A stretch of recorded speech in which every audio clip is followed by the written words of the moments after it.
la personne sans papier, c'est un expert. Moi, je n'appelle pas les personnes sans papier comme ça. Toutes les personnes sans papier que vous voyez, ce sont des experts. Parce qu'ils vivent la réalité des choses, ils connaissent du jour au lendemain, ils s'en sortent, comment vivre en tant que sans-papier ici. Tu n'as droit à rien, toutes les portes sont fermées pour toi, mais tu vis. Tu t'en sors du jour au lendemain, tu restes ici 5 ans, 10 ans, quand d'autres même ne savent même pas comment tu t'en sors. Donc c'est tout ça pour dire que les personnes sans papier sont là. Nous, avec le collectif sans papier, la voix des sans papiers, on essaye de ressortir certaines des voix parmi toutes ces personnes sans papier qui vivent ici en Belgique pour réclamer les droits de toutes ces personnes qui vivent ici en Belgique, parce que avant tout, nous sommes tous des êtres humains.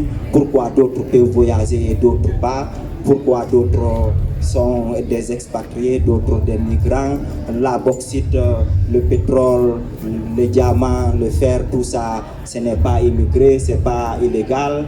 Donc les personnes sont illégaux. Donc c'est la matière avant l'humain. Alors que moi je trouve en tant qu'être humain, nous devons d'abord regarder l'humain avant la matière, Donc c'est triste à dire, mais c'est la réalité aussi que nous vivons du jour au lendemain. Les matières avant l'humain, Merci Taslim. Stéphanie, en tant que membre du collectif Mémoire coloniale et lutte contre la discrimination, Taslim a énuméré beaucoup de mots, beaucoup dont souffrent les sans-papiers. Tu es au-delà de ton militantisme, tu es aussi citoyenne belge. Quand tu entends ça, qu'est-ce que ça te ramène, qu'est-ce que ça te dit, qu'est-ce que tu peux mettre comme regard par rapport dans un premier temps en tant que militante d'un collectif qui lutte contre la discrimination, mais aussi en tant que citoyenne? Oui, en fait, ça m'amène à porter un regard dans lequel je me rends compte qu'il y a certaines choses qui n'ont pas du tout changé. Ça a juste pris des mots différents. Des mots dans ce sens-ci, M-O-T-S différents, mais les mots M-A-U-X sont toujours les mêmes.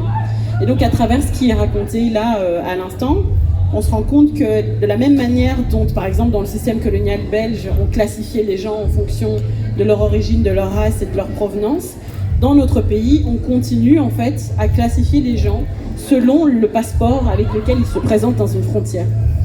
Alors que notre pays se place en fait en porte-à-faux comparé à la loi et par rapport non seulement aux lois nationales mais aussi aux lois internationales. Un grand nombre de la population ne sait pas que le fait de pouvoir se mouvoir, se déplacer d'un pays à un autre n'est pas un privilège mais un droit.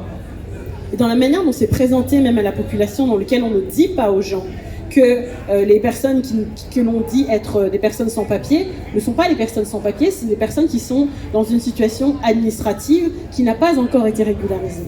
Et donc, premièrement, on se rend compte que les gens ne savent pas que la Belgique ne respecte pas les conventions internationales. Les gens ne savent pas que la Belgique a été condamnée à de multiples reprises pour le non-respect de ces conventions internationales. Dans notre pays, des gens sont à même de pouvoir dormir à même le sol, sans savoir quel sera leur avenir pendant 2 mois, 2 ans, les 20 prochaines années. Ça existe dans notre quotidien.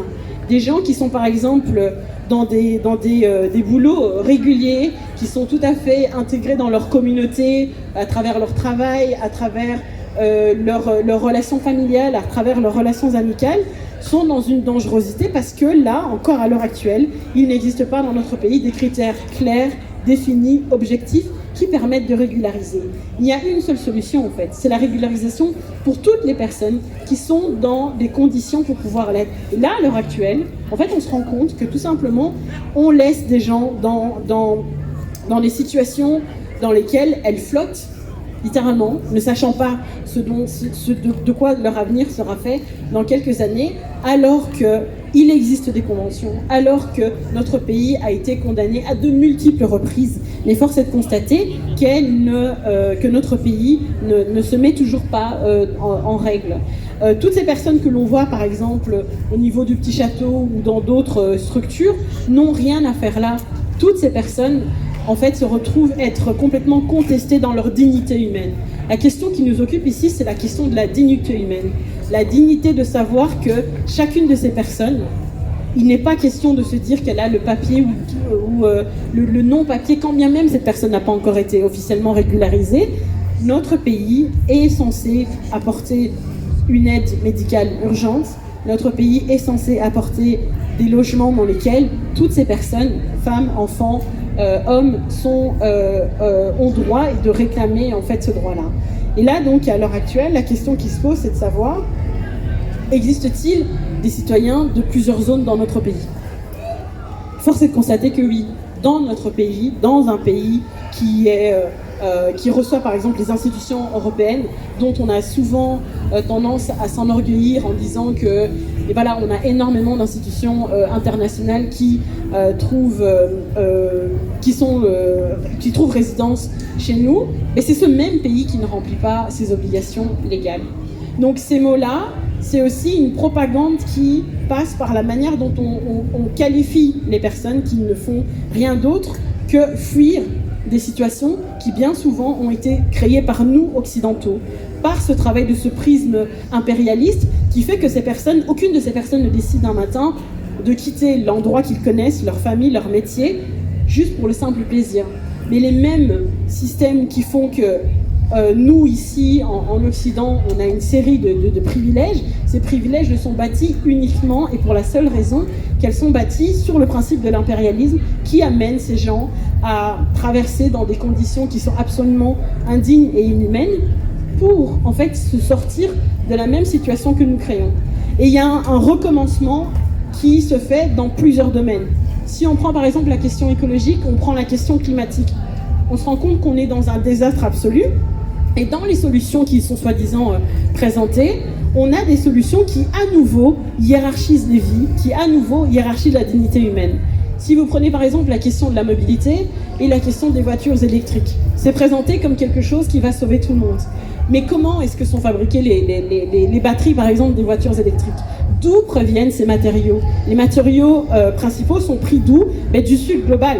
Encore une fois, le même Sud, en fait, qui n'a pas créé la situation dans laquelle nous trouvons, mais qui a été créée par nous, occidentaux. Donc on se rend compte que, quand bien même on change les domaines d'activité, les mêmes réflexes reviennent, à savoir hiérarchisation des vies, hiérarchisation des dignités et hiérarchisation de qui a droit de trouver un laissez-passer pour une vie qui soit meilleure et digne pour chacun. Donc ça, cette réflexion-là, elle se retrouve aussi dans la manière dont le monde médiatique présente les personnes qui sont en situation irrégulière, sans jamais établir un lien de cause à effet entre la manière dont ils décident de quitter, dont ils sont plutôt poussés à quitter leur territoire, et la manière dont, en fait, les flux qui quittent ces territoires, et c'est le même chemin. Vous ne pouvez pas à la fois uniquement prendre les ressources humaines, les ressources minières, et vous dire que les richesses humaines, elles, par contre, vont rester à la frontière. Donc ces questions-là, elles doivent aussi être mises en avant. Et force est de constater que, par exemple, dans la manière dont les personnes en situation administrative irrégulière sont présentées à travers les médias, n'établit pas ce rapport de cause à effet qui continue d'être un rapport qui est basé sur l'expropriation, que ce soit des terres et que ce soit des personnes.